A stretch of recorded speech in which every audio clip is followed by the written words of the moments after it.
A Millionaire's Strange Proposal. Chapter 1. Selling My Soul and My Favorite House. I loved that house. Like, really loved it. The kind of love you feel for puppies, fresh pancakes, or the shoes that actually fit on sale. It was not just a building, it was my grandmother's house. A place full of mismatched cushions, creaky stairs, and the smell of old books and lavender soap.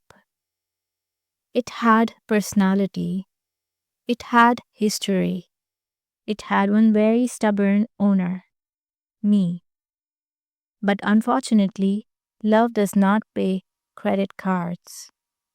After a series of slightly poor financial decisions, I was in trouble.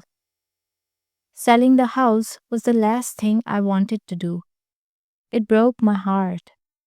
But death has a way of breaking things. Chapter 2. The Stranger Who Knew Too Much. The potential buyer didn't call me directly.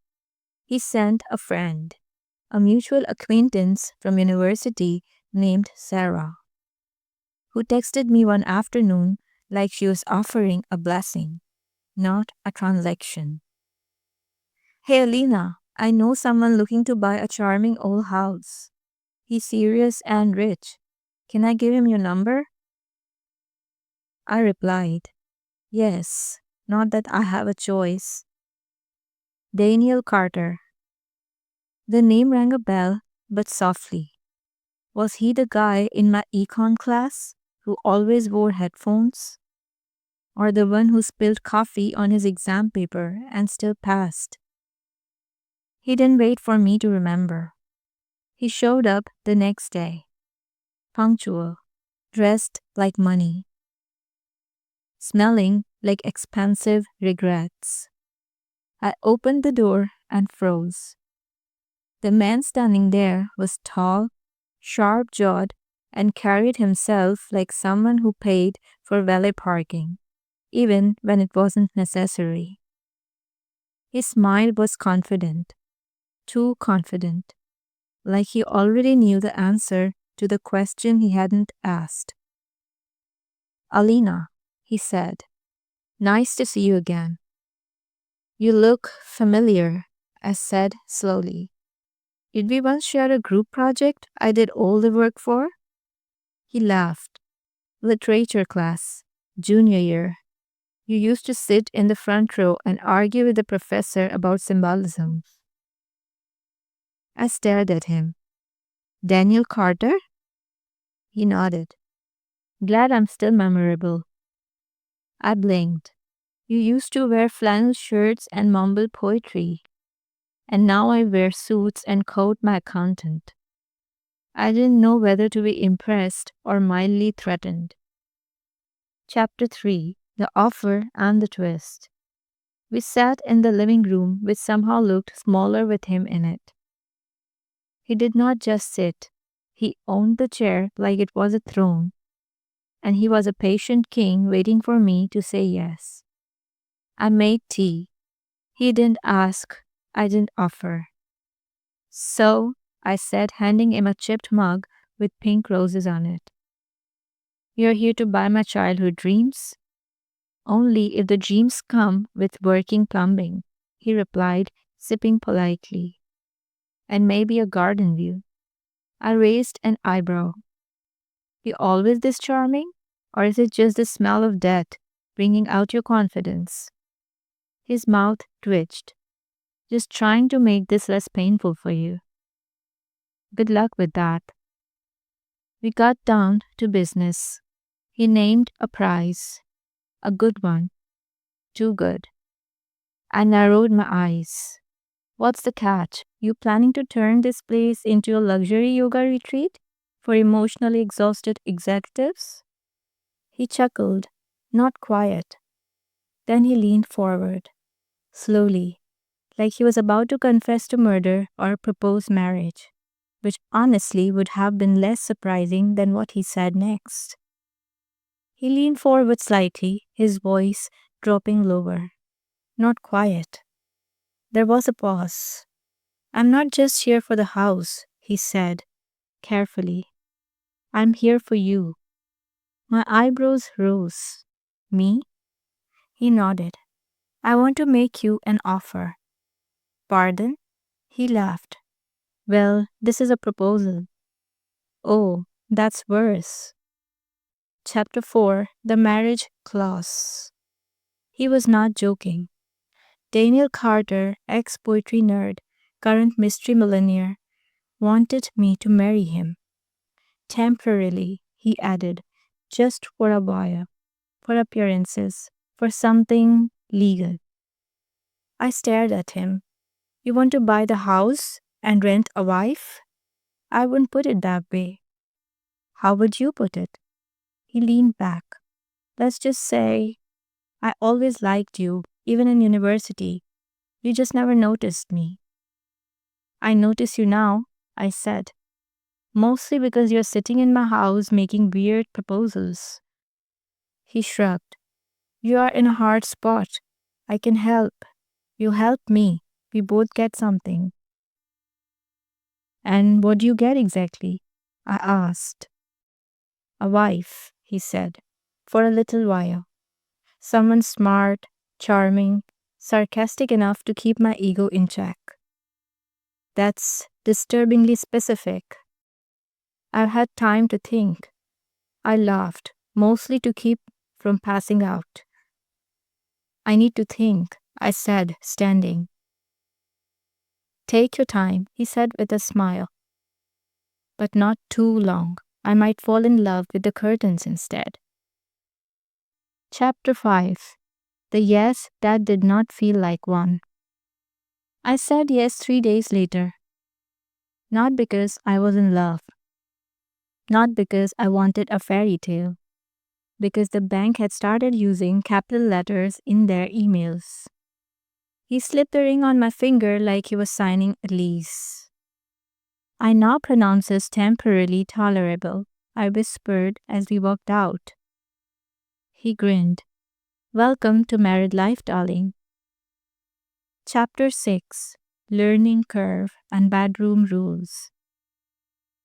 We moved into the house, my house, together. I took the bigger room. He didn't argue. I made one rule. No funny business. Define funny, he asked. I gave him the look. He raised his hands in surrender. We settled into a rhythm. 2 adults playing house. He worked from home, often typing with intense focus while sipping ridiculous imported coffee. I started a side hustle baking cookies. The oven hated me, but the dough didn't judge. He made jokes. I rolled my eyes. He flirted. I deflected. But the nights grew warmer, and so did we. Chapter 7, Storms, Soup, and Something Like Feelings. One night, the power went out. A storm hit the coast hard. Rain battered the windows. I lit candles. He made soup. Wow, I said. Husband and chef, you're dangerously useful. I'm a man of many talents, he said, handing me a bowl. I sat down, suddenly tired. The kind of tired that hits not just the body, but your bones. You okay? He asked, sitting beside me. I don't know, I said. I thought marriage would feel different. This isn't real, I added quickly. Maybe not, he said, but you are real to me. I looked at him. The storm outside had nothing on the one in my chest. Chapter 8, The Kiss That Was Not in the Contract. It started with a joke. I dropped flour on the floor. He made a comment. I tried to shove him. He caught my hand. We laughed, and then he kissed me. No warning, no contract clause. Just lips, warmth, and the terrifying possibility of wanting more. When we broke apart, he looked surprised, like he hadn't planned it. I'm sorry, he said. Are you? I whispered. He shook his head. No, not even a little. Chapter 9. Real Feelings and Real Choices. We didn't talk about the kiss for days, but something changed. The way he touched my back when I passed him, the way I leaned into him on the couch, the way we didn't need to speak to feel seen. One night, I found him staring at the photo of my grandmother on the wall. She would have liked you, I said. He smiled. I already like her house. And the girl that came with it? I asked. He looked at me, more than I should. I felt my heart skip.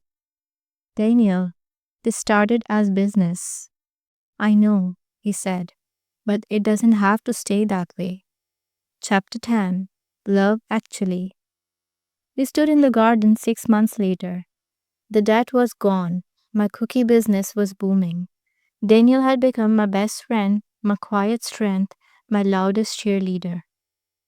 And my husband. No longer in name only. I never expected to fall for you, I whispered. He grinned. I did. I just had to wait for you to notice. I rolled my eyes. Ugh, stop being so smug. Stop being so gorgeous, he replied. I kissed him. This time it was on purpose. And this time it was not a deal. It was a promise. Let's see how well you caught the tricky idioms hidden in Alina and Daniel's story. In the story, Alina says, love does not pay off credit cards. Which meaning is closest? Love cannot solve practical financial problems. B. Love is more important than money.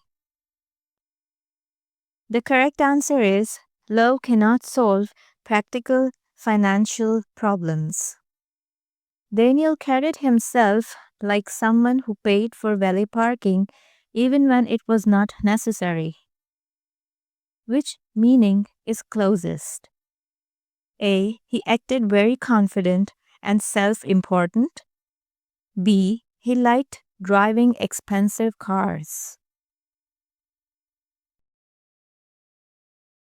The correct answer is he acted very confident and self important. Alina says the bank had started using capital letters in their emails. What's the figurative meaning? The bank was shouting or being very serious about payment. B. The bank liked typing in uppercase for style.